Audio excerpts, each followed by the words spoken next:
राज्यसभा में सन्नाटा छा हुआ था। द्रौपदी लज्जित अवस्था में बैठी थी। उसकी आंखों में आंसू थे, लेकिन चेहरा तेज से दमक रहा था। कौरव विजयी भाव से खड़े थे। गांधारी धीरे धीरे सभा में प्रवेश करती है। द्रौपदी क्रोध और व्यवस्था से भरी हुई रोते हुए कहती है, हे महारानी, क्या यह वही सभा है जहां धर्म की स्थापना होती थी? क्या यह वही सभा है जहां क्षत्रियों का सम्मान होता था? आज मेरे साथ जो हुआ, क्या यह कौरवों की नीति थी? क्या आपने अपने पुत्रों को यही संस्कार दिए थे? गंधारी कुछ क्षणों तक चुप रहती है। उनके चेहरे पर पीड़ा के भाव हैं। वे द्रौपदी के समीप आती हैं। गांधारी कहती हैं, पुत्री द्रौपदी, मैं तुम्हारी वेदना समझ सकती हूँ। मैं जानती हूँ कि तुम्हारे साथ जो हुआ वह अन्याय था, लेकिन क्रोध में कोई निर्णय मत लो।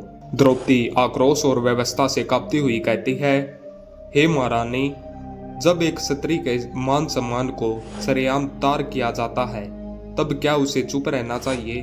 क्या उसे अन्याय सहते रहना चाहिए? आज मेरे पतियों को निशस्त्र कर दिया गया, धर्मराज को छल से जुआ खेलने में फंसा दिया गया और मैं एक वस्तु की भांति दांव पर लगा दी गई।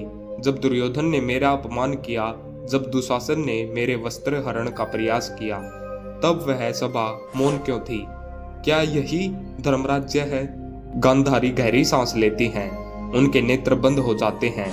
वे जानती थी कि द्रौपदी की पीड़ा उचित है, लेकिन वे किसी भी प्रकार के शाप से अपने कुल को बचाना चाहती थी। उसके बाद गांधारी कहती हैं, पुत्री, मैं जानती हूँ कि तेरा क्रोध उचित है, परंतु क्रोध में लिया गया निर्णय हमेशा विनाशकारी होता है। मेरे पुत्र अज्ञान में हैं। मैं जानती हूँ कि उन्होंने अन्याय किया है, परंतु मैं तुम्हें विनती करती हूँ कि शाप मत दो। द्रौपदी गंभीर और दृढ़ स्वर में कहती है, महारानी, जब स्त्री रोती है तो केवल उसकी ही नहीं बल्कि संपूर्ण समाज का पतन होता है, और जब एक स्त्री शाप देती है तो संपूर्ण वंश का नाश हो जाता है।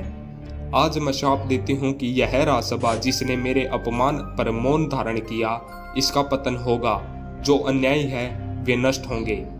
गांधारी कहती हैं, पुत्री, मैं जानती हूँ कि मेरे पुत्रों ने जो किया उसका दंड उन्हें अवश्य मिलेगा, लेकिन मैं तुमसे प्रार्थना करती हूँ कि अपनी वाणी से ये शब्द वापिस ले लो। द्रौपदी दृढ़ निश्चय से कहती है, महारानी, मैं अब इस सभा में एक क्षण भी नहीं रुक सकती, लेकिन मैं यह कहे बिना भी नहीं जाऊंगी कि यह अन्याय का अंत निश्चित है। दुर्योधन, दुशासन और उनके साथ जो भी सम्मिलित है, वे अपने पाप कर्मों का फल अवश्य भोगेंगे।